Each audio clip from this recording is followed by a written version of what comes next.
Welcome Rajneesh.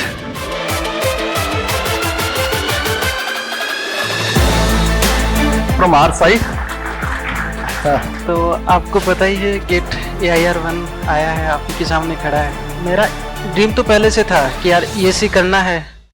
Welcome Rajneesh.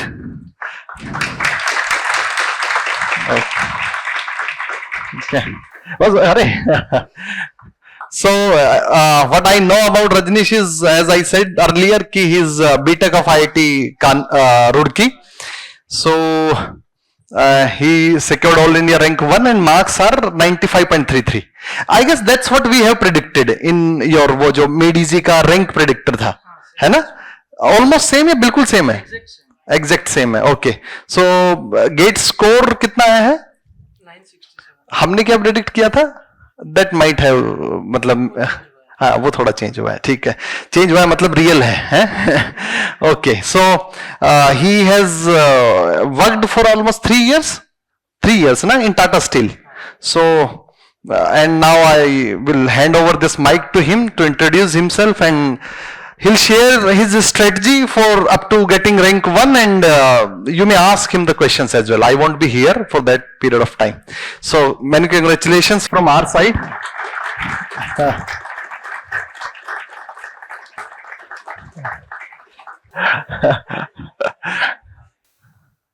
Main gift will be handed over to you at the time of felicitation. ठीक है? This is, oh okay, it's for you, okay. ठीक है। Good morning all. तो आपको पता ही है gate AIR-1 आया है, आप ही के सामने खड़ा है। मैं अपना जर्नी आपको बता देता हूँ, मैं कैसे किया, क्या किया। मैं 21 पास आउट हूँ IIT रुड़की से। उसके बाद मेरा ड्रीम तो पहले से था कि यार ESC करना है, और पहले से सोच के रखा था ESC करना है। एज का नहीं पता था कि 21 ईयर्स का एज उसमें चाहिए। तो मैं वहां पे जब फॉर्म फिल हो रहा था, मैं देखा यार 21 ईयर्स का मिनिमम एज चाहिए, यहाँ पे हम तो एलिजिबल नहीं है ESC के लिए। तो फिर मेरा फिर चेंज हो गया, मैं कहा चलिए प्लेसमेंट ले लेते हैं, और जहाँ भी प्लेसमेंट होता है जॉब करेंगे, फिर देखा जाएगा क्या होता है। तो फिर टाटा स्टील में चला गया, प्लेसमेंट हो गया। और फिर आपने वो वीडियो देखा ही होगा, मेरा और फ्रेंड था, वो ESC का तैयारी कर रहा था, उसका हो गया। हम साथ ही में रहते थे, मतलब वो एकदम क्लोज फ्रेंड था और साथ ही पढ़ते थे। तो मेरे को लगा यार वो कर लिया तो शायद अपन भी कर पाए, मतलब लगभग क्लास में पता था कि हम कर सकते हैं, लगा कॉन्फिडेंस आया। तो फिर टाटा स्टील में बाकी वहां पे फ्रेंड सर्किल भी था। अब क्या होता है ना, कॉर्पोरेट में जब जाते हैं हम, अभी कॉर्पोरेट का सिचुएशन थोड़ा सा अनस्टेबल सा है, तो लोग स्विच भी करते हैं, कुछ जॉब छोड़ देते हैं, कुछ आप में से भी बहुत लोग जॉब छोड़ के आए होंगे।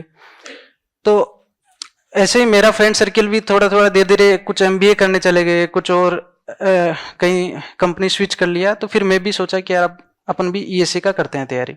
तो यहाँ दिल्ली में आ गया। इससे पहले मैं एक ऑनलाइन कोचिंग भी लिया था, ऑनलाइन यही MEDIZ का लिया था कोर्स, बट जॉब में एक्चुअली टाइम नहीं मिल पाता है। पहले मैं सोचा 4 घंटा करना है डेली का, लेकिन जब 4 घंटे आपको 1 साल कंटिन्यूअसली करना रहता है, और बीच में 1 महीना भी ब्रेक हुआ, आपका नेट टू नेट है कि 1 साल में वो फुल लेंथ कोर्स है, तो 1 साल में कंप्लीट होगा। अब मेरा नहीं हो पाया, 1 महीने में स्टिक रहा, फिर नहीं कर पाया, फिर मैं जॉब छोड़ के आ गया। तो यहाँ सुल्तानपुर में आने के बाद अब फिर जॉब से मेरे को काफी रिलैक्स मिला, मतलब ऐसा पढ़ना काफी आसान हो गया फिर कि यार अब तो जॉब में बहुत लोगों को मैनेज करना है, और कौन क्या कर रहा है, मतलब काफी टेंशन सा रहता है। अब यहाँ अपने आप को मैनेज करना है, अब अपन लोग खुद पे ही तो काम करना है, इम्प्रूव करते जाना है। तो आ गया यहाँ पे, और सुल्तानपुर में हम लोग का क्लासेज होता था। 25 दिसंबर को B बैच में ज्वाइन किया था, और तो हमारा वही पहला क्लास एप्टीट्यूड का था। उसके बाद गुंजन सर आए थे, उनका क्लास हुआ। आपका कक्कर सर का हुआ होगा पहला क्लास। तो आपको ट्रिक्स तो पहले ही दिन से क्लियर हो गया कैसे निकालना है गेट, मतलब यूजुअली उन्हीं का रहता है, हम लोग का नहीं हुआ था। तो अब उसके बाद मेरा डेली रूटीन ये था, क्लास से आने के बाद, विंटर का टाइम था उस टाइम, और यहाँ ठंडी काफी रहता है, तो मैं मतलब हम लोग पूरा फ्रेंड सर्किल था, सुल्तानपुर में पार्क है, वहाँ पे शाम को जाते थे खेलने के लिए। 1-1.5 घंटा वहाँ पे खेले, कोचिंग से गए, 1 घंटा रेस्ट किया। 8 to 1 नॉर्मली यही 8 to 1 क्लास है। 1 बजे जाने के बाद 2 बजे तक खाना वाना खाए, 2 से 3 रेस्ट कर लिया, फिर 3 से 5 रिवीजन कर लिया जो पढ़ाया उसका, फिर खेलने चले गए, 2 घंटा खेल लिए, फिर वापस आके 2-3 घंटा और रिवीजन कर लिया। और वो डिपेंड करता है, क्योंकि मेरे को एप्टीट्यूड वगैरह चल रहा था, प्रोडक्शन है तो वो थोड़ा सिंपल सा कोर्स है, उसमें बहुत ज़्यादा एफर्ट का जरूरत है नहीं। जिसको नहीं आता है, जिसका पुराना अगर ज़्यादा एफर्ट नहीं किया है, कॉलेज का बैकग्राउंड अगर थोड़ा सा वीक है, तो उसको काफ़ी एफर्ट करना होगा। उसको हो सके स्टैंडर्ड टेक्स्ट बुक का भी रेफर करना पड़े, मेडिजी जो बुक्स है उनको भी रेफर करे तो ठीक होगा, या क्लास नोट्स तो अच्छे से कवर कर लेना है। मतलब देखिए, क्लास नोट्स अगर आपने अच्छे से कवर करने का मतलब है आपको कोई डाउट नहीं होना चाहिए उसमें। ऐसे नहीं कि याद तो हो गया, याद होने से वो क्वेश्चन नहीं हो पाता है। मतलब उसके लिए आपको एक्स्ट्रा प्रैक्टिस करना है, कहीं से क्वेश्चन मिल जाए सिमिलर टाइप के, पूरा कॉन्फिडेंस रखना है टॉपिक में।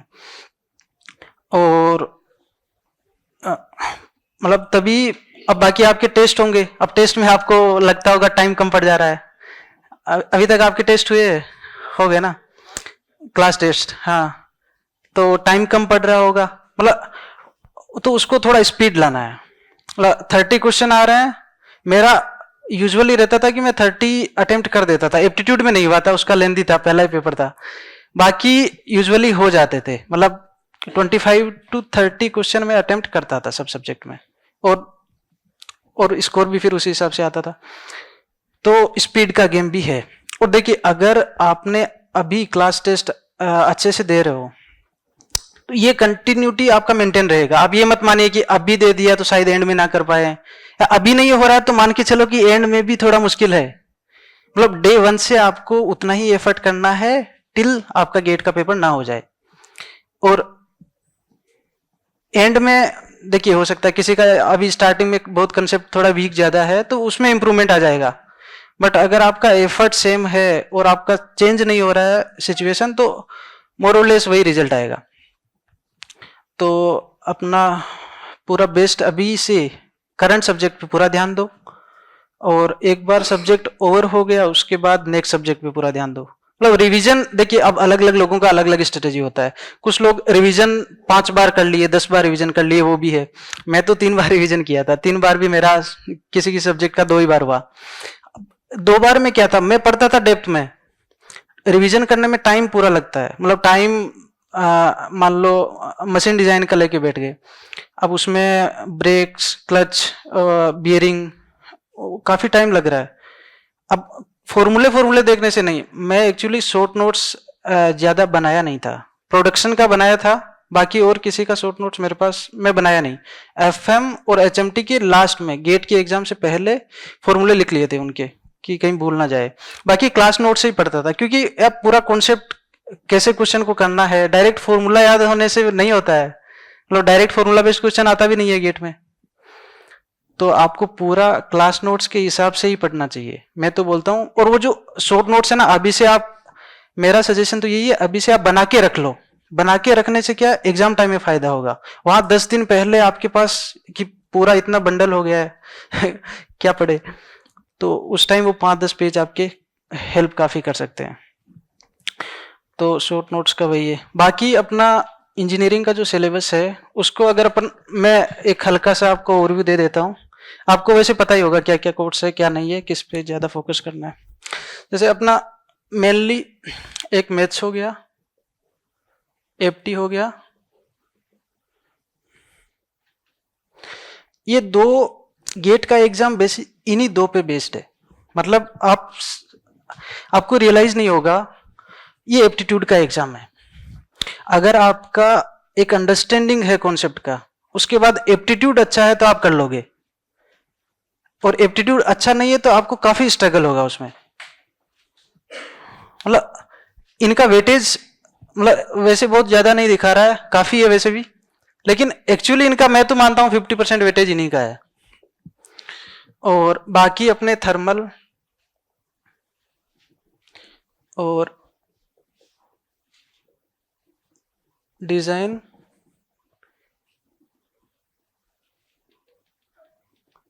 Production and industrial. थर्मल में अपना थर्मोडायनेमिक्स,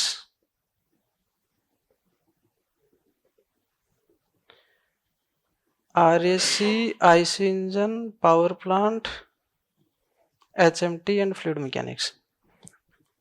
डिजाइन में अपना आ गया material science, engineering mechanics, strength of material, theory of machine and machine design, और प्रोडक्शन इंडस्ट्रियल आपका है। अब देखिए इसमें मैथ्स एप्टीट्यूड में आपका ना एप्टीट्यूड डेली लगाते रहो। अगर ये आप डेली इसमें 1 घंटा लगा दिए, देखिए मैं उनको नहीं बोल रहा जिनका ऑलरेडी स्ट्रॉन्ग है, किसी जैसे मुझे भी ज्यादा प्रॉब्लम नहीं होती थी, एप्टीट्यूड ठीक था। तो एप्टीट्यूड जिनका नहीं आता है ना, वो अभी से एप्टीट्यूड लगाना स्टार्ट कर दो। आपको फिर पता लगेगा इनके क्वेश्चन भी एप्टीट्यूड से किया जा सकते हैं। अगर हल्का सा प्रिंसिपल और कॉन्सेप्ट मालूम है तो एप्टीट्यूड से हो सकता है। मैथ्स का तो अपना इंजीनियरिंग मैथ में 10 चैप्टर्स जो है उनमें calculus, probability, complex number, linear algebra, मतलब छोड़ना तो कुछ नहीं है। बाकी 10 के 10 पूरे इंपॉर्टेंट है ही, बट कैलकुलस पे ज़्यादा ध्यान देना है क्योंकि वो कैलकुलस तो बाकी में भी काम आता है ना, इंटीग्रेशन हर जगह उसका रोल है। अब यहाँ थर्मोडायनेमिक्स करना है, ये फिर इसी पे डिपेंडेंट 3 कोर्स हो गए। HMT और FM ये 2 अलग कोर्स है। इनके तो अपने टीचर भी बहुत अच्छे हैं, मतलब HMT और FM में तो कोई दिक्कत नहीं है मुझे लग रहा है। टीचर तो सबके ही अच्छे हैं, बट इन 2 में स्पेशली बोलता हूँ कि टॉपिक हटके हैं और टीचर एक्स्ट्रा ऑर्डिनरी है, तो वो भी हो ही जाएगा। और यहाँ पे आपका मटेरियल साइंस और ये मैकेनिक्स बहुत इंपॉर्टेंट कोर्स है ये वाला। ये अगर आपने अच्छा कर लिया फिर आपका सोम, टोम, MD ये भी अच्छे हो ही जाएंगे। इन पे भी आप टाइम लगाए। एप्टीट्यूड उधर है, ये इंजीनियरिंग मैकेनिक्स यहाँ पे आ गया, और ये थर्मोडायनेमिक्स यहाँ पे आ गया। बाकी अपना प्रोडक्शन इंडस्ट्रियल सेपरेट है कंप्लीटली। उसको इसमें कितना 9 चैप्टर्स है, वो सब अलग से ही करने हैं उनको, उनका डिपेंडेंसी है ही नहीं। इसको अलग से किया जा सकता है। प्रोडक्शन सेपरेट सब्जेक्ट है, इनको अलग से किया जा सकता है।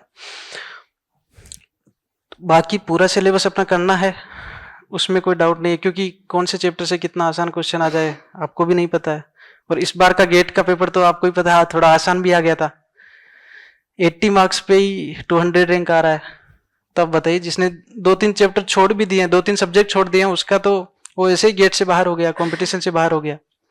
तो छोड़ना कुछ भी नहीं है। और इस साल हुआ है ये, मतलब मेरे फ्रेंड्स ऐसे हैं जिनका 2-3 सब्जेक्ट ही वो नहीं पढ़े थे, बट अब क्या हो, बाहर हो गए।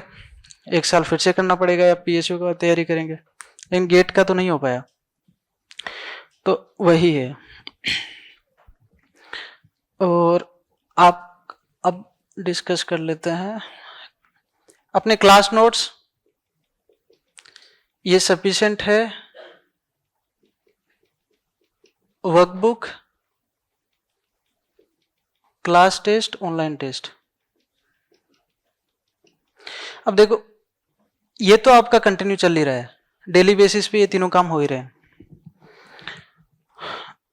ऑनलाइन टेस्ट सीरीज ये है, इसको ना अभी देने का बहुत ज्यादा एडवांटेज है नहीं। अभी क्या होगा, जो मान लो अभी आपका मैकेनिक्स चल रहा है, मैकेनिक्स का अगर ऑनलाइन टेस्ट भी अभी दे दिए तो आपके पास बाद में बचेगा नहीं कुछ, लास्ट में बचाना भी है ना, ताकि हम रिवाइज कर सके। तो ऑनलाइन टेस्ट अभी मत दीजिए। अगर आपको लगे क्लास टेस्ट भी हो गया है, PYQ भी कर लिए हैं, लेकिन कॉन्फिडेंस अभी भी उस तक नहीं हो पा रहा है, या टाइम ज्यादा लग रहा है, तो आप प्रैक्टिस के लिए दे दो। तो फिर आप अगर दे देते हो इसको ऑनलाइन टेस्ट को, तो मेडी जी का पुराना वाला टेस्ट सीरीज भी रहता है, 25 वाला टेस्ट सीरीज है जो हम लोग का था, 26 का आप लोग का है, ये अगर दोनों टेस्ट सीरीज के भी मिलाते हो तो इनमें 96 टेस्ट हो जाएंगे। 96 टेस्ट काफी टेस्ट है। अगर कोई अभी से दे रहा है तो फिर वो दोनों टेस्ट सीरीज लेके लास्ट में अपना रिवीजन के लिए यूज कर लेगा दूसरा वाला। और शॉर्ट नोट्स का फंडा तो आपको क्लियर हो ही गया होगा, अभी बना लेना है, बट उससे पढ़ना नहीं है बहुत ज्यादा। टेस्ट से एक दिन पहले पढ़ो, बाकी पूरा नोट्स रेफर करो, अदरवाइज वो प्रॉब्लम क्रिएट कर देगा। आपको फॉर्मूला याद रहेगा और एग्जाम से पहले फॉर्मूला ही भूल जाओगे तो क्या फिर उसका सेंस होना। तो यही है। अब आपको कोई डाउट हो या कुछ और बताना हो आपको? नहीं, मैं टाटा स्टील छोड़ा था तो मेरा ईएससी ही टारगेट था। मैं गेट, स्पेशली गेट के लिए पढ़ा नहीं था, बट हम लोग को एडवांटेज क्या हुआ, ईएससी का प्रीलिम्स का एग्जाम पोस्टपोन हो गया। नहीं तो अभी तक हम जीएस के कोर्स कर रहे होते, या फिर मैकेनिकल में भी एक्स्ट्रा कोर्स है वो पढ़ रहे होते। तो वो टाइम मेरा, मैं नहीं तो पढ़ा। यहाँ हमारा जीएस का कोर्स ऑनलाइन ऑफलाइन दोनों मोड में था। वो मेरा प्लान था कि ऑनलाइन मैं पहले ही मैं फेल हो चुका था एक बार, मैं लिया ही नहीं। ऑफलाइन अभी हमारा चल रहा है। तो ईएससी का तो मेरा तैयारी हुआ ही नहीं, गेटी का तैयारी हो पाया। तो ईएससी का तो अभी कर रहा हूँ। हाँ, मैंने ईएससी है। हाँ, ईएससी होने के बाद में फिर देखते हैं, ईएससी हो जाएगा तो वहीं जाएंगे।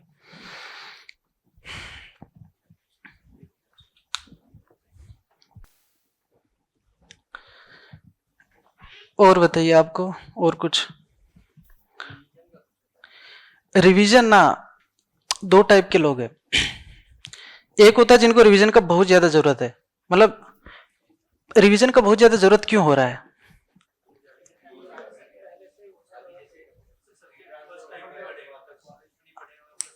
हाँ, फर्स्ट टाइम पढ़े हो और एक उसको डेप्थ से नहीं पढ़े हो। मतलब डेप्थ से पढ़ लिए हो बट बहुत डेप्थ में जाना है। बहुत डेप्थ का मतलब ऐसे नहीं कि रिसर्च में लग जाना है, बट उसको अच्छे से कवर कर लेना है। जैसे मैं खुद रिवीजन नहीं चाहता था। मैं कहा किसी चीज का रिवीजन क्यों करना पड़ रहा है, कोई चीज एक बार अच्छे से समझ लिए, बार बार उसको रिवीजन क्यों करना है। तो मैं इसकी फेवर में नहीं था, बट कुछ लोग थे उनको वाकई में मैं जब बोलता था वो मानते नहीं थे। वो कहा रिवीजन करना पड़ेगा करना पड़ेगा। मैं कहा अच्छा ठीक है, लेकिन उनको रियली में रिवीजन का जरूरत था क्योंकि रिजल्ट तो आया बाद में। तो रिवीजन करिए, क्योंकि जो जिसका वो एप्टीट्यूड वाला पार्ट वीक है ना, उसको रिवीजन चाहिए बहुत अच्छा, 10 बार भी रिवीजन चाहिए उसको। तो रिवीजन आपका अच्छे से करते जाओ। और वो कक्कर सर वाला स्ट्रेटजी, करंट सब्जेक्ट चल रहा है उस टाइम करना है, 3 दिन बाद करना है, 7 दिन बाद करना है, 1 महीने बाद करना है, 60 डेज बाद करना है, वो वाला स्ट्रेटजी रेफर करो। अब वो जितना कर पाओ उतना कर लो, बट सबके लिए वो मैंडेटरी नहीं है। मतलब आपका जो पढ़ने का स्टाइल है उस पर डिपेंड करेगा। मैं तो बता ही दिया आपको, 2 से 3 बार रिवीजन किया था। हाँ हाँ, नहीं, अरे पढ़ने का एक स्ट्रेटेजी मैं बताता हूँ। मेरा क्वेश्चन में नहीं करता था पहले, कॉन्सेप्ट पूरा दे दिए, कॉन्सेप्ट से आप क्वेश्चन सोचिए कि यहां से क्या क्या क्वेश्चन बन सकता है। पूरे क्वेश्चन सोच लिए कि हाँ ये मैक्सिमम बन सकते हैं। अब वर्कबुक को उठाइए, वर्कबुक को ऐसे देखिए कि हाँ ये क्वेश्चन में सोच लिया था, सब जो नहीं सोच पाया था वो कौन कौन से क्वेश्चन है वो आपने सोच लिया, हाँ यार ये भी बन सकता था। तो फिर रिवर्क करिए, वर्कबुक को वापस बंद करिए, फिर से चैप्टर को पढ़िए, फिर से अपने से क्वेश्चन फ्रेम करिए। वहां से आप वो पूरे क्वेश्चन फ्रेम कर पा रहे हैं कि नहीं जो वर्कबुक में दिए हैं। अगर आप वो सोच पा रहे हैं तब आपको रिवीजन नहीं चाहिए। अब आप बता रहे हो टेस्ट सीरीज में नए क्वेश्चन मिल रहे, नए कहां से मिलेंगे जब आपने पहले से पूरा सोच लिया है, वर्कबुक में यही क्वेश्चन आएगा और वही आता है। टेस्ट सीरीज भी प्रिडिक्टेबल है, अगर ऐसे किया जाए तो टेस्ट सीरीज में कुछ नया नहीं मिलता है, वही मिलता है जो आपने सोच लिया पहले। और नए नए क्वेश्चन मिलेंगे। अगर आपने पढ़ने का स्टाइल आपका सिर्फ फॉर्मूला बेस्ड है, क्वेश्चन नहीं सोच पा रहे हो ना, तो नए नए मिलेंगे। और गेट का क्वेश्चन अगर किसी ईयर अच्छा पेपर आ गया तो सब क्वेश्चन नहीं मिल जाएंगे।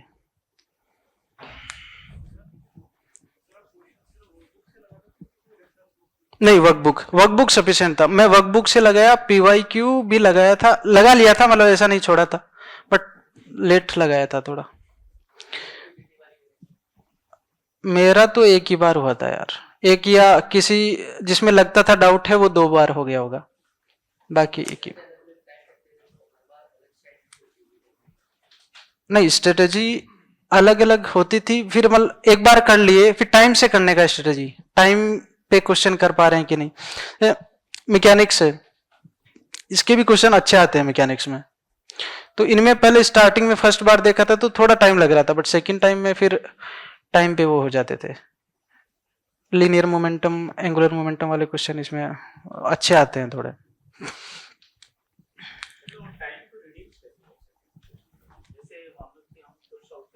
हाँ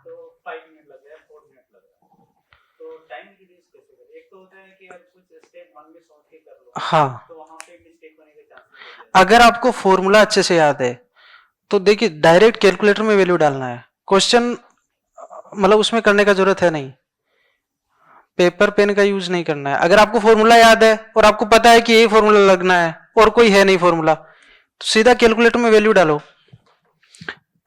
मतलब उसमें क्यों पेन पेपर फिर से यूज करना है। और ये ना गेट कैलकुलेटर में भी हो जाता है। और अभी तो आपका हैबिट नहीं होगा, गेट कैलकुलेटर आपके पास है कि नहीं है, ऑनलाइन है, आप उसमें करते हो तो वो ठीक है। मतलब उसका अलग है वो थोड़ा कैलकुलेटर, मैं भी एंड में यूज किया था। मैं अक्टूबर में उसको यूज करना स्टार्ट किया था, फिर तो मैं खरीद ही लिया था एक। फिर जब मेरे को रियलाइज हुआ कि ये तो यूज नहीं हो पा रहा है, अलग है काफी। फिर फुल लेंथ वाला टेस्ट सीरीज, जब आपका कोर्स तो जल्दी खत्म हो जाएगा ना, आप तो मार्च में आए हो, आपका नवंबर एंड तक खत्म होगा लग रहा है। तो आपको फिर अभी करंट सब्जेक्ट मिस ना हो, मेरा तो यही सजेशन है। देखो 2 मंथ्स भी सफिशिएंट होता है टेस्ट सीरीज लगाने के लिए, पर डेली लगाना है। मतलब अब एंड में क्या होता था, जनवरी है मान लो, जनवरी में अब टेस्ट सीरीज ही जब लगा रहे हैं, टेस्ट सीरीज के एनालिसिस में भी टाइम लगता है थोड़ा। मेरे को बहुत ज्यादा टाइम नहीं लगता था, अपना जेन्युइन में बता देता हूँ। मेरा शेड्यूल ऐसा था जनवरी में, मैं जल्दी उठता था, 3 बजे उठता था, 3 बजे उठ के 3 से 6 एक टेस्ट लगा लेता था। ये डेली का था, ऑलमोस्ट डेली 3 से 6। अब उसके बाद ब्रेकफास्ट किया और किया, फिर 2 आवर्स इसका एनालिसिस में लगते थे। 2 आवर्स नहीं लगते थे मुझे, मतलब कैलकुलेशन मिस्टेक होता था। बाकी क्वेश्चन तो नए मिलते थे, मेडिजिवल टेस्ट सीरीज में थोड़े अच्छे क्वेश्चन भी है, नए भी है और लेंथी क्वेश्चन भी है। अगर आप मेडिजी का टेस्ट सीरीज में अच्छा स्कोर परफॉर्म कर रहे हैं तो गेट का पेपर बहुत आसान लगेगा। अपना क्लास टेस्ट नॉर्मल होता है, वो वाला टेस्ट सीरीज जो है वो थोड़ा मुश्किल होता है। Main test series full length test, class test में 50 मार्क्स का होता है ना। हाँ, 50 मार्क्स में से 40 से अबव भी आते हैं, लेकिन वहां पे नहीं आ पाते हैं। 40 मार्क्स भी नहीं आते, वो थोड़ा सा अलग लेवल है।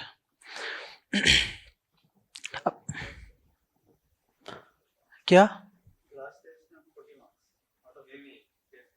हाँ, क्लास टेस्ट में नहीं, नहीं क्लास टेस्ट का बता रहा हूँ। क्लास टेस्ट में 40 मार्क्स किसी के तो आते होंगे, हाईएस्ट तो आते ही है 40 तो। मतलब हमारे तो आते थे यार। बेच भी थोड़ा स्ट्रेंथ भी ज्यादा था, अभी तो स्टूडेंट थोड़े कम दिख रहे हैं। लेकिन वो टेस्ट आपको तब रियलाइज होगा, देखिए अभी आपका फाउंडेशन बन रहा है, अभी आपको ये पेपर थोड़ा मुश्किल लग रहा होगा, बट जब आप मेन टेस्ट सीरीज का दोगे ना तब लगेगा कि ये पेपर मुश्किल था नहीं, वो टेस्ट सीरीज में पेपर थोड़ा सा अच्छा लेवल का रहता। 3 से 6 एक टेस्ट दे दिया, आपके पास टाइम कम नहीं है, 3 से 6 दे दिया, 2 घंटे एनालिसिस कर लिए। उसके बाद फिर से एक टेस्ट अगर देने बैठते हो, 10 से 11 12 एक टेस्ट और दे दिया, तो यहाँ पे 2 टेस्ट दिए जा सकते हैं एक दिन में। तो आपके पास टाइम कम नहीं पड़ेगा, आपकी इच्छा होनी चाहिए, आप में वो एक फायर होना चाहिए। मतलब जरूरत उसी चीज का है। लास्ट में टाइम, लोग टेस्ट देते नहीं है, टेस्ट से डर रहे हैं कि नहीं देना है, थोड़ा रिवीजन और हो जाए, रिवीजन और हो जाए। मैं टेस्ट पे ही चलता था, मतलब रिवीजन नोट्स कम पढ़ता था, टेस्ट सीरीज ज्यादा लगाता था।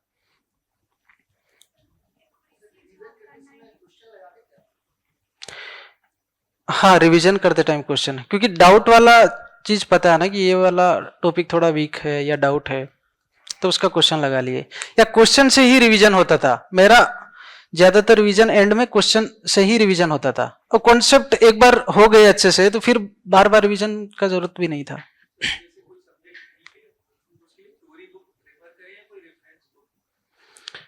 देखिए, थ्योरी बुक तो मैं ज़्यादा रेफर किया नहीं था, but reference book I think वो सही है, रेफरेंस बुक सही रहेगा, क्योंकि थ्योरी बुक में ना कहानी टाइप नहीं लिखा हुआ है, थ्योरी बुक में अपना पॉइंट टू पॉइंट लिख दिया है, तो इंटरेस्ट थोड़ा कम रहेगा। रेफरेंस बुक पढ़ रहे हो और आप अच्छे से रीड कर, मतलब बहुत ज़्यादा मटेरियल रीड कर पा रहे हो, तो रेफरेंस बुक अच्छा रहेगा, वहाँ पे कहानी टाइप लिखा रहता है, चीज़ें समझ में आ जाती है जल्दी। वो तो ऑनलाइन आपको नहीं मिला क्या अभी? वो मार्च अप्रैल में मिल जाएगा, मतलब अप्रैल अप्रैल में मिल जाएगा।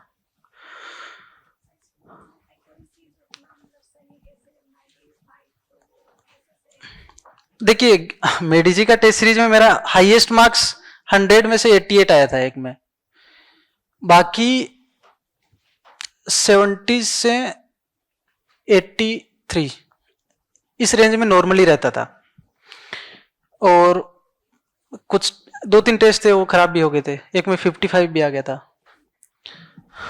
वो टेस्ट देने का मन भी नहीं था, फिर भी जबरदस्ती दे दिया, फिर रिग्रेट हुआ कि यार नहीं देना था। तो वही है, बट जब फुल एफर्ट के साथ अपन टेस्ट दे रहे हैं ना, कि पूरा मन के साथ, हाँ यार टेस्ट देना है, तब ठीक ठाक स्कोर आ जाता था। और जब मन ही नहीं हो देने का, जबरदस्ती दिला रहे हैं टेस्ट, तो फिर तो नहीं आएगा। हाँ हाँ, नहीं फिर मैं ऑनलाइन जो कोर्स लिया था ना, उससे मेरा माइंड सेट ना थोड़ा चेंज होने लग गया। मैं कहा पढ़ना तो है, पढ़ना है, पढ़ना है, पढ़ा नहीं, बट एक माइंड में चल रहा था कि पढ़ना है, तो यहाँ आते ही फिर मैं पढ़ने लग गया।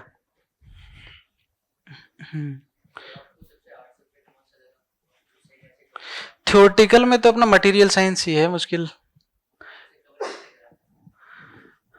नहीं, कवर करने का तो कवर हो जाता तो फिर मुश्किल नहीं रहा ना। कवर नहीं हुआ था। उसी के क्वेश्चन, एक क्वेश्चन गलत हो गया था मेन एग्जाम में, वो नहीं भी हुआ। बाकी पावर प्लांट है, ये भी थोड़ा सा लेंदी हो जाता है, और सोम टोम एमडी तो ठीक है, बाकी सब तो नॉर्मल है। नहीं, प्रोडक्शन में देखो हम लोग का गेट में अराउंड 80% न्यूमेरिकल आता है ना, और प्रोडक्शन का न्यूमेरिकल बहुत हाई फाई न्यूमेरिकल नहीं होता है, एकदम एप्टीट्यूड बेस्ड होता है। अगर एप्टीट्यूड से आप कर लोगे तो वो फॉर्मूला जो है वो भी याद करने का जरूरत नहीं होगा, तो वहां से हो जाता है। बाकी प्रोडक्शन, मतलब उसमें प्रोडक्शन में अपना कितना है, कास्टिंग वेल्डिंग फॉर्मिंग 3 है ना, कास्टिंग वाला पोर्शन में भी न्यूमेरिकल है, वेल्डिंग में एकदम लिमिटेड है, कास्टिंग वेल्डिंग में बहुत लिमिटेड है। फॉर्मिंग वाला चैप्टर वो भी आपका जब होगा तो उसमें थोड़े से अच्छे क्वेश्चन बनते हैं।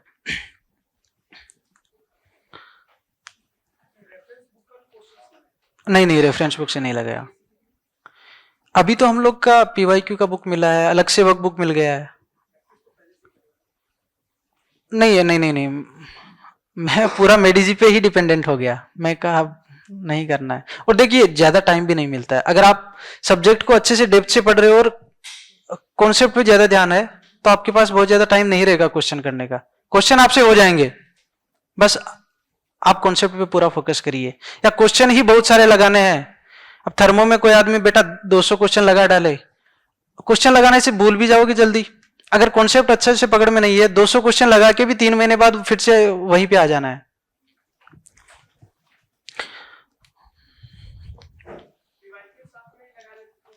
हाँ, साथ में लगा लिए तो बेस्ट है, क्योंकि उससे एंड में जब रिवीजन करोगे तो आपके पास मतलब वो रहेगा, पहले से किए हुए हैं तो जल्दी जल्दी हो जाएंगे, नहीं तो फिर से एफर्ट लगेगा।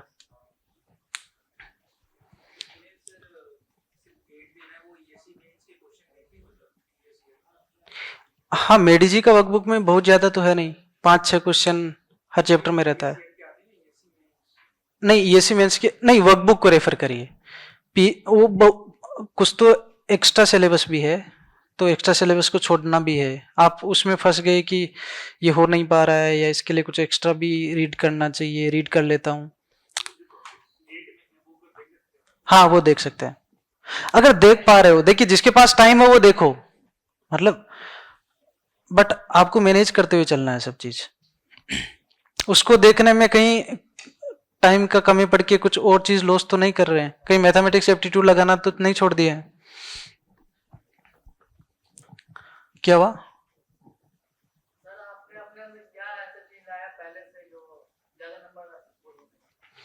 देखो लास्ट में ना मैटर करता है आपका अप्रोच क्या रहता है पेपर का। टेस्ट सीरीज में मेरा क्लियर था, जैसे 1 to 65 क्वेश्चन आते हैं,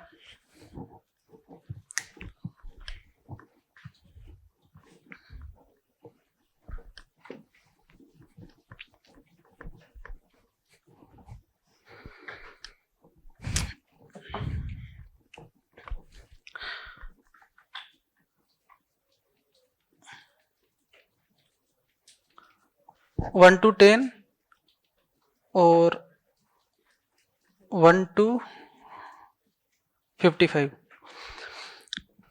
यहां पे आपके 5 क्वेश्चन 2 मार्क्स के हैं, ये टोटल 15 मार्क्स के है ना।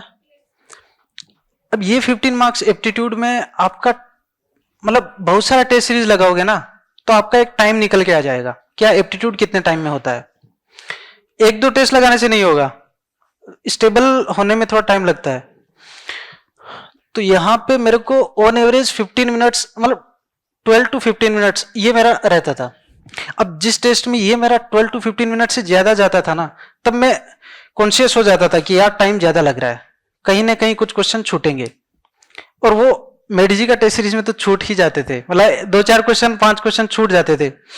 और वो क्यों फिर मैं पहले 1 मार्क का क्वेश्चन पहले करता था, और 1 मार्क में किए एक, अब यहाँ पे 1 मार्क के क्वेश्चन 25 तक है, और 26 से 55 तक ये कितने हो गए 30 क्वेश्चन। अब ये 25 क्वेश्चन है, नंबर में तो बहुत ज्यादा है 25। आप 25 किए, आपको मान लो 1 घंटा लग गया, लगेगा कि हमने काफी क्वेश्चन कर दिए हैं, अब तो 30 ही बचे हैं। बट वो 2 मार्क के क्वेश्चन है, वो 1-1 मिनट में नहीं होगा। और अगर किसी क्वेश्चन में फंस गए 10 मिनट भी लग सकते हैं, और वहां 10 मिनट एक बार लग गया, और जब टाइम का प्रेशर बनता है लास्ट में, अब 1 घंटा ही बचा है और क्वेश्चन हमारे बहुत बच गए, फिर नहीं हो पाता है। पहले 2 मार्क के क्वेश्चन करो, छूटेगा 1 मार्क का क्वेश्चन 2-4 छूट जाएगा चलेगा। और मैं यही करता था, मेरा स्ट्रेटेजी रहता था, लास्ट के 10 क्वेश्चन पहले उठाए, 26 से 35, 36 से 45, 46 से 55, 3 स्लॉट में बांट दिया। अब यहाँ पे 10-10 क्वेश्चन करने हैं, और वहां टाइम नोट करते रहना, मतलब टाइम तो चल ही रहा है। अब ये इसके लिए 1 आवर नेट लास्ट में बच जाना है, और बाकी ये पूरे क्वेश्चन, मतलब इसमें दो स्लॉट बनाता था, 15-15 क्वेश्चन का, या कभी 10-10 का बना लिया। ये क्वेश्चन मेरा मतलब कितना 40-40 मिनट में हो जाने, 40-40 80, लास्ट में कुछ टाइम बचेगा, तो इस टाइम में हो जाना है, मतलब ये एक टाइम चलता रहता था। अभी तो हम लोग उसका ईएससी का तैयारी कर रहे हैं ना, तो थोड़ा फ्लो टूट गया। वो गेट से पहले ना, इमीडिएट पहले आपका क्या है, 10 दिन पहले आप किस लेवल पे हो, आपका थॉट प्रोसेस क्या है, आपका अप्रोच क्या है, मतलब इंस्टेंट मैटर करता है। और वो 10 दिन पहले वाला ही आपको गेट में सक्सेस दिलाएगा। देखिए आपका अभी क्या है, अभी देखिए नॉलेज तो है, बट अटेम्प्ट करने का जो तरीका है वो आपका एंड वाला थोड़ा, मतलब यहाँ टॉप रैंक में वो मैटर करता है। बाकी आपके जैसे नंबर बहुत ज्यादा वेरिएशन नहीं आएगा, जिसके 80 आने थे वर्स्ट के सिनेरियो में, उसके 70 आ जाएगा, 70 से नीचा नहीं आएगा। तो ये आप विश्वास रखिए अपने आप पे, उससे नीचा नहीं आता है। जो आपका ऑन एवरेज मेडिजी का ऑन एवरेज परफॉर्मेंस है ना, उससे आपका ऊपर ही रहेगा, चाहे वर्स्ट केस सिनेरियो मान लो। बेस्ट केस में तो आपका हो जाए, फर्स्ट रैंक आ जाए। तो वही है, टाइम को थोड़ा सा, और यहां पर भी आप ऐसे कोशिश करिए, क्लासरूम टेस्ट जो होते हैं पहले 2 मार्क के क्वेश्चन पहले करो, नहीं नंबर में दिखेगा ज्यादा कर दिए, लास्ट में नंबर आएंगे नहीं।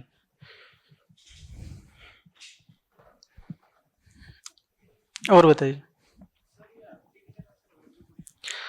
एप्टीट्यूड के मैं ना केट के क्वेश्चन लगाता था, केट का क्वांट का जो रहता है वो, क्वांट का मैं पिछले मेरे जितना भी क्वेश्चन मिला 2015 से, हाँ प्रीवियस ईयर, और वो क्वेश्चन अच्छे रहते हैं, थोड़े से अपने गेट लेवल से थोड़ा हाई लेवल का रहता है,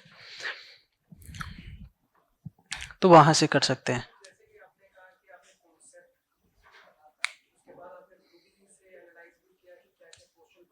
हाँ हाँ,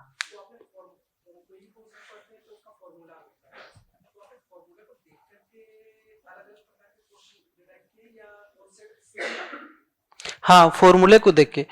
अब मिक्सअप है ना, ये थर्मोडायनेमिक्स का क्वेश्चन है, अब इसमें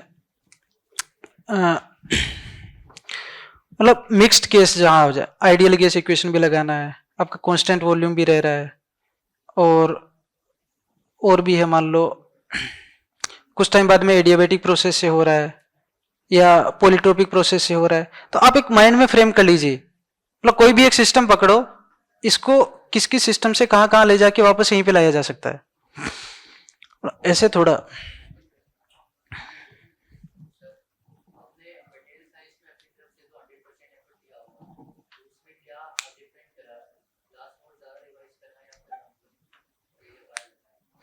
क्लास नोट सफिशिएंट था, बट मुझे याद नहीं होता था मटेरियल साइंस का थ्योरी कुछ ऐसा है, तो मुझे थ्योरी उतना याद नहीं रहता था, वो मेरा थोड़ा वीकनेस है। हाँ फॉर्मूले का बेसिक पता था ना, कहाँ से फॉर्मूला आया है, और वो जब उसका डेरिवेशन पूरा पता है तो फॉर्मूला एंड में भी याद रह जाता है, और जिसका बेसिक नहीं पता है वो मुझे याद ही नहीं होता था, यार ये आया कैसे है फॉर्मूला, नहीं याद हो रहा है, चाहे वो सिंगल लाइन का फॉर्मूला हो, बट उसका जब पता नहीं है कि आया कहाँ से, तो याद करना बड़ा मुश्किल हो जाता है।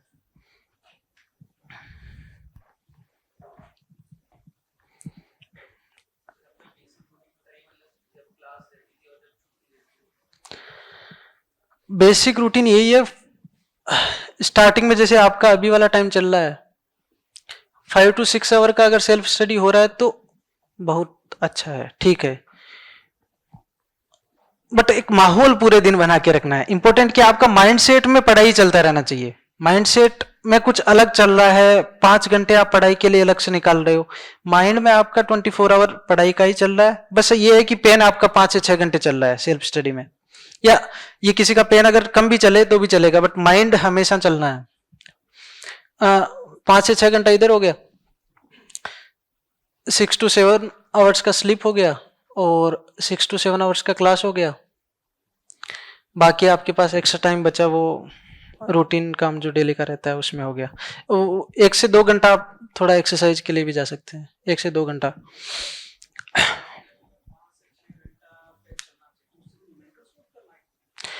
नहीं, न्यूमेरिकल कॉपी खोल के रखना है, कॉपी एटलीस्ट खुला रहना है, मतलब रिवीजन।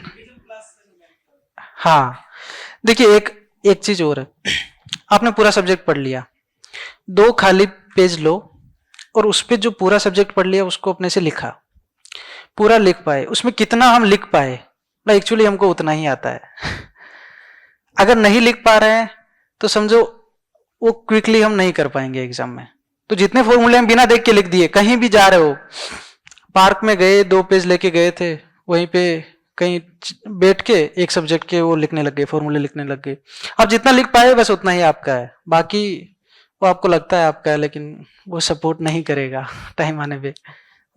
ये वाला स्ट्रेटजी एक बेस्ट स्ट्रेटजी है। हाँ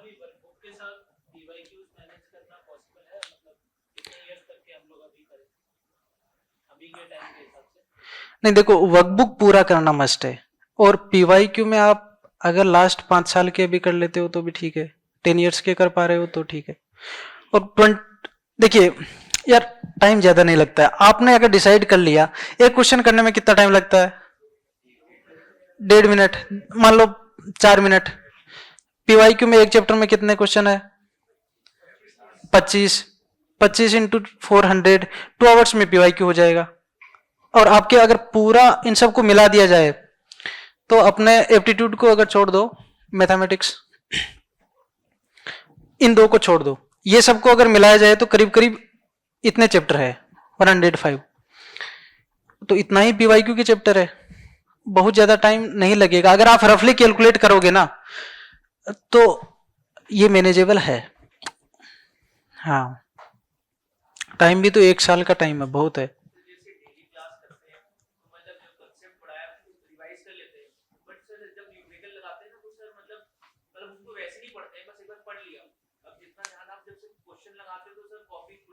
कॉपी नहीं खोलना है, क्वेश्चन लगाते टाइम कॉपी को बंद करके साइड में रख देना है आपके। नहीं, अब कॉपी में फॉर्मूला देख के उसमें न्यूमेरिकल वैल्यू डाल के वो भी कैलकुलेटर कर दे रहा था, हम क्या किए, उसे नहीं करना है। कॉपी को पैक करके अलग रख देना है।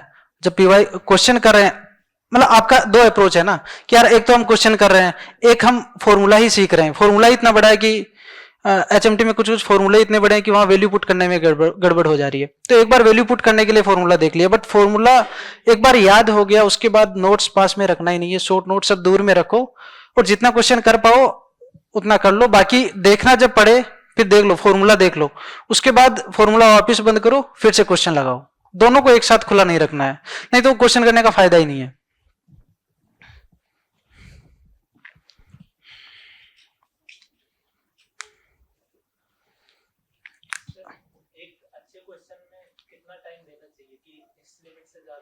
लर्निंग टाइम है ना, फुल टाइम दो, 20 मिनट दे दो, कोई टेंशन नहीं है। बट आपका एम क्या है, सीखना है, क्वेश्चन सीखना है, नया क्वेश्चन है, कॉन्सेप्ट नया है, पूरा टाइम लगाओ। 1 घंटा भी लग रहा है तो कोई कम नहीं है, मतलब आप ऐसे डरना नहीं है। स्टार्टिंग में लग जाता है टाइम, मेरे को खुद को 1-1 घंटा लग जाता था, कभी क्वेश्चन समझ में नहीं आ रहा है, या जब आपको लगे कि अब ये टाइप का क्वेश्चन आया, नेक्स्ट टाइम मैं 5 मिनट में कर लूंगा, ये वाला कॉन्फिडेंस जब तक आपको नहीं आया ना, तब तक उसको लगाते रहो क्वेश्चन को, टाइम कितना भी लगे चलेगा। बट आप वही क्वेश्चन नेक्स्ट टाइम दिया जाए, फिर वो आपको बहुत लेंदी है तो 5 मिनट में हो जाना चाहिए, मतलब ये कॉन्फिडेंस आपके अंदर बिल्डअप हो जाना चाहिए, उतना टाइम उसमें लगा दो।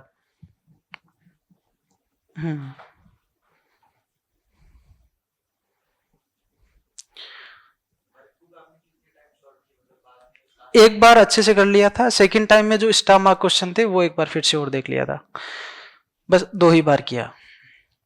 क्योंकि टेस्ट सीरीज इतने लगा लिया ना, टेस्ट सीरीज से पार्ट टेस्ट जब देते हैं तब वो पूरा सब्जेक्टिव रिवीजन हो जाता है। तो वर्क टेस्ट सीरीज स्पेशली ना वहीं पे बना रहता है जहां पे डाउटफुल चीज है, वो वाला टेस्ट सीरीज काफी अच्छा टेस्ट सीरीज है। जहां आप गलती करते हो ना वही क्वेश्चन उसमें है, तो मार्क्स कम हो जाते हैं और भी।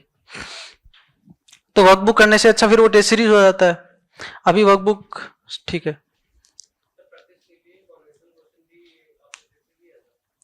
हाँ, मेडिजी वर्कबुक में जो दिया है ना वो तो किया था। हाँ, कन्वेंशनल वाले हर चैप्टर के एंड में जो 5 to 6 क्वेश्चन दे रखे होते हैं वो सब किए। और मेरा ईएसी टारगेट था ना तो वो करने ही थे, बाकी और कुछ मटेरियल मिला नहीं था, ईएसी पीवाईक्यू मिला नहीं था, वहां से कुछ किए नहीं, वो अब मिला है। हाँ हाँ हाँ हाँ। नहीं, वो रहता है ईएससी का पेपर में, मतलब 5% क्वेश्चन ऐसे रहते हैं कि उनको प्रेडिक्ट कर पाना, उनका एक मतलब एकदम करेक्ट ऑप्शन तो कोई सा रहता नहीं है, वो तो सबके लिए प्रॉब्लम है। गेट में ऐसा नहीं होगा, गेट का जो टारगेट कर रहे हैं ना, जहां कॉन्सेप्ट क्लैरिटी है आपका गेट उतना अच्छा जाएगा, और इन डेप्थ स्टडी आपने ज्यादा किया है गेट अच्छा जाएगा। और अगर आपने हॉरिजेंटली अगर बहुत ज्यादा पढ़ा है, आपके पास नॉलेज थोड़ा थोड़ा है लेकिन बहुत सारा है, तो आपका ईएससी वाला अच्छा रहेगा।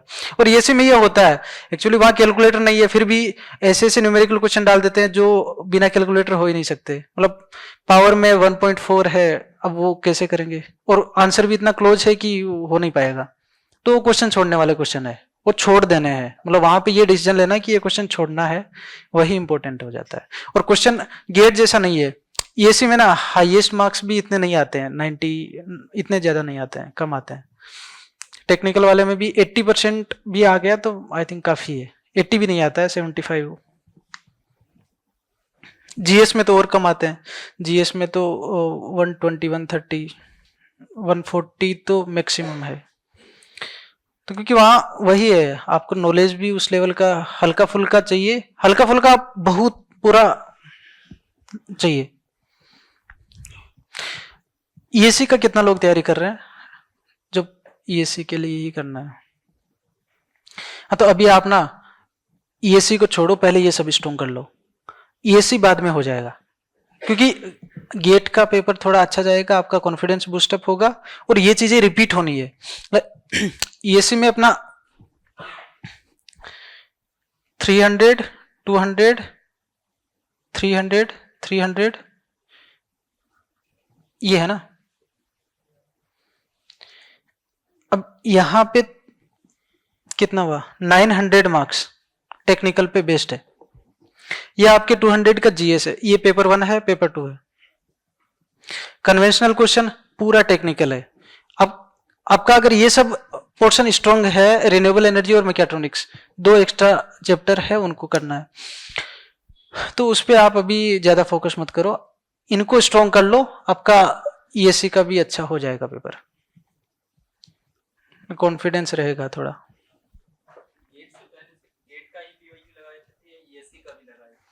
ईएससी का पीवाईक्यू तो मैं लगाया था, गेट का जितना लगाता था, ईएससी वाला भी देखता था, देख के डर भी लगता था कि यार ये तो ऑप्शन मैच ही नहीं हो रहे हैं, कौन सा होगा सही।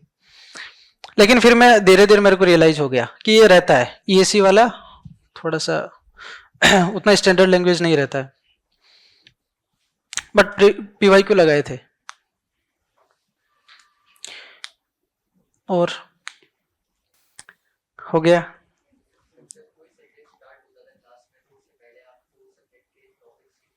टॉपिक्स का ना एक बार देख लो, आज नया सब्जेक्ट स्टार्ट होने वाला है, उसके क्या क्या कंटेंट है, 6-7 चैप्टर्स जो भी है उनको एक बार देख लिए और आइडिया ले लिए कि हाँ यार ये टॉपिक है, और अपने को कॉलेज टाइम से ये थोड़ा वीक था, यहाँ पे ज्यादा एफर्ट करना है, और ये अपना स्ट्रॉन्ग था तो ये तो अपन निकाल ही लेंगे, ऐसे थोड़ा सा माइंड में रखने का है। ऐसे मतलब ब्लैंक हो क्या होगे तो फिर टीचर जो आपको फीड करेगा वही आप समझ पाओगे, और वो भी थोड़ा सा उतना जाएगा नहीं। पहले आप अंदर से थोड़ा सा भूख क्रिएट करो कि हाँ मुझे सीखना क्या है, फिर जब टीचर आपको फीड करेगा तो आप तुरंत एक्सेप्ट कर लोगे, नहीं तो टीचर को थोड़ा मुश्किल हो जाता है फीड करना, आप चाहते ही नहीं हो हम अंदर ले, वही तो पहले से एक बार रेडी हो के आओ।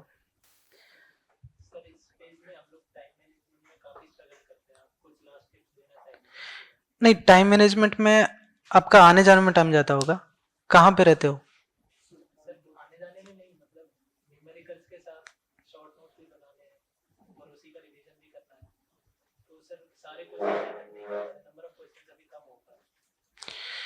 मतलब लगे रहना है आपको। देखो अभी हम लोग का क्या है, आप शेड्यूल, हम लोग का 1 से 9 क्लास हो रहा है, 1 से 4 जीएस, उसके बाद में कन्वेंशनल, और ये कभी कभी 9 से 9 हो जाता है जीएस का पोर्शन। लास्ट टाइम तो 2 दिन से 9 से 9 चल रहा था, इसमें भी टाइम निकालना है, तो यार टाइम तो निकालना होगा ना। आपका तो 6 घंटे क्लास हो रहा है अभी अभी अभी जो अगले बैच आएंगे उनमें से भी कुछ लोग रैंक निकाल लेंगे, जो जुलाई में बैच स्टार्ट होता है, तो वो लोग भी टाइम मैनेजमेंट कर रहे हैं। टाइम मैनेजमेंट के लिए अपना स्ट्रेटजी को थोड़ा चेंज करो, कहाँ पे ज़्यादा टाइम लग रहा है उसको कम करो, और अपना तरीका ढूंढो कोई।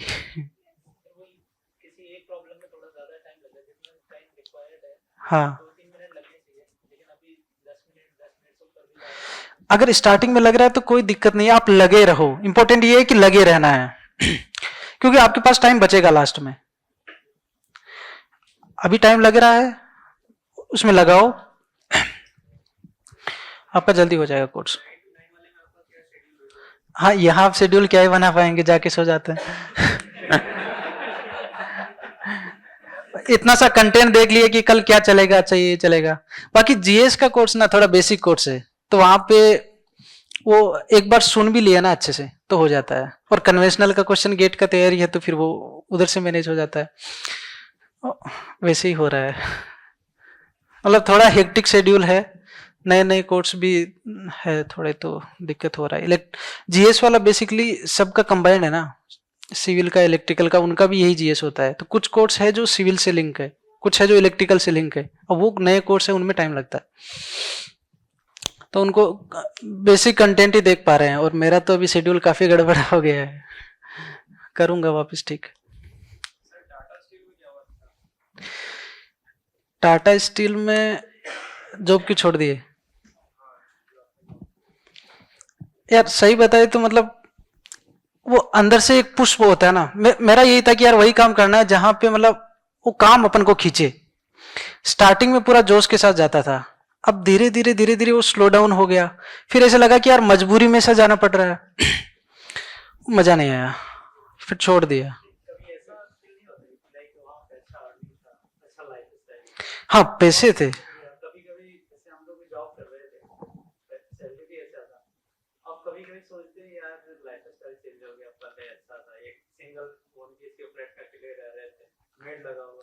हाँ हाँ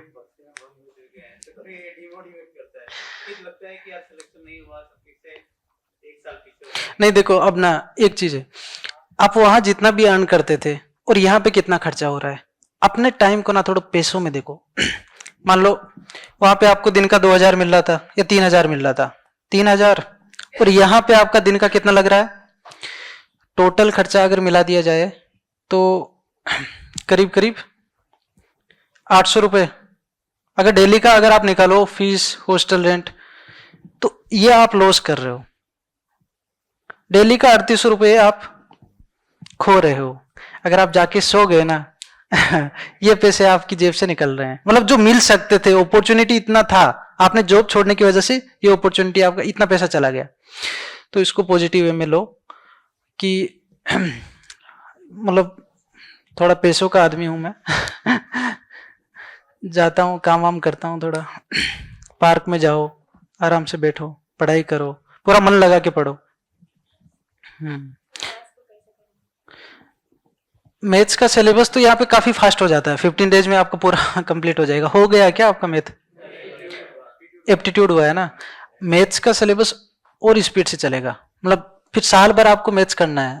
तो मैथ्स को तो आप पहले से, आपका कॉलेज का अगर कोई नोट्स है तो वो अभी से देखने लग जाओ, या फिर जब हो जाए ना मैथ्स का, उसके बाद में आपको कंटिन्यूअसली करते जाना है। मैथ्स का क्वेश्चन में क्वेश्चन प्रैक्टिस ही ज्यादा इंपॉर्टेंट है, बाकी सब्जेक्ट में क्वेश्चन समझना पड़ता है, मैथ्स में समझने का कुछ है ही नहीं। क्वेश्चन आ गया, बिना कुछ सोचे समझे स्टेप से फॉलो करते हुए आंसर तक पहुंच गए, तो वहां पे वो टाइम बचता है। वो अभी आपको लगे कि यार मैथ्स में मजा नहीं आ रहा है क्योंकि कुछ फील ही नहीं आ रहा है ये न्यूमेरिकल वैल्यूज है, आंसर आ गए, लेकिन नंबर भी तो चाहिए, नंबर के लिए आपको ऐसे ही चलना होगा। टाइम बचाता है मैथ्स। हाँ मैथ्स, हाँ मैं मैथ्स लगाता था। मैथ्स का मेरा ना एप्टीट्यूड ज्यादा रहता था, मैथ्स में 3 बार लगाया था। पूरा क्लास नोट्स स्टार्टिंग में बीच बीच में लगाया था, बट जब हमारा पूरा हो गया, लास्ट का 2.5 महीना बचा था, उस टाइम में 3 बार पूरा लगा लिया था। क्लास नोट्स का लिया, खाली पेज लिया, पूरा चैप्टर देखा और क्वेश्चन पूरे करता गया, ऐसे 3 बार लगाया था। और ज्यादा प्रैक्टिस, क्योंकि अपना इंजीनियरिंग में इतना रटने वाला भी है न्यूमेरिकल मेथड्स है, डिफरेंशियल इक्वेशन है, पार्शियल डिफरेंशियल इक्वेशन है, नहीं प्रोबेबिलिटी तो मान लो रटने वाला ज्यादा नहीं है, वो चीज बिना प्रैक्टिस नहीं हो पाएगा, वो प्रैक्टिस से ही रटा जाएगा वही है। 14 नवंबर को हो गया था। हाँ अभी जीएस चल रहा है, कन्वेंशनल चल रहा है। हाँ इसलिए चला। हाँ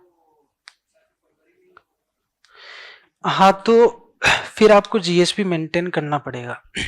जीएस में अपना 10 कोर्स है, 10 में से ना अभी तो यार मैं भी ईएससी नहीं निकाला हूँ, कैसे क्या बताऊं, बट 7 to 8 कोर्स आपको करने ही है। जैसे मैं सीनियर का सुनता हूँ, 7 to 8 कोर्स आपको करने हैं, और अभी आप धीरे धीरे स्पीड पकड़ोगे ना, अभी तो आप आए हो, थोड़ा स्पीड नहीं हो रहा है, फिर आपको स्पीड से करना होगा, फिर जीएस भी साथ के साथ करना है। और हम लोग का ना जीएस पहले ले लेना था, ऑनलाइन भी हम लोग का था, एक आईसीटी पहले हो गया, बाकी सब अभी चल रहा है। पहले प्लान में था कि वो पहले ही करवाएंगे, लेकिन फिर जब एग्जाम पोस्टपोन्ड हुआ तो उनका डिसीजन थोड़ा चेंज हो गया, बाद में करवाएंगे। और ये जीएस ना एंड मोमेंट पे पढ़ना जरूरी है, क्योंकि चीजें भूल जाता है ना, पहले पढ़ा हो अगर अच्छे से रिवीजन। जीएस में करंट टॉपिक भी है, एनवायरनमेंट और करंट अफेयर्स का, तो करंट का क्वेश्चन पूछ लेता है, तो अगर रिसेंट में हुआ है तो वो भी बेनिफिशियल है। और जीएस आई थिंक ये बेस्ट टाइम है, जीएस के पेपर से पहले करना उसको, 3 महीने में ये ठीक ठाक है, मतलब मेरे को ठीक लग रहा है। पहले हो जाता था आईसीटी, मुझे अभी डाउट होता है कि यार कुछ याद ही नहीं है, और वो तो कॉन्सेप्ट नहीं है ना, वो तो आपको याद ही करना है। वो टीचर से अब अगर अभी सुनते तो आपको ज्यादा याद रहता, पहले का सुन लियो तो भूल गए टीचर जो एक्स्ट्रा कंटेंट बताया था। ठीक है, फिर हो गया, खत्म करते हैं यहीं पे। Thank you. उम्मीद है कि अगली बार आप में से कोई आएगा इसी स्टेज पे, हमारे टाइम कोई आके बताया था। Okay, thank you.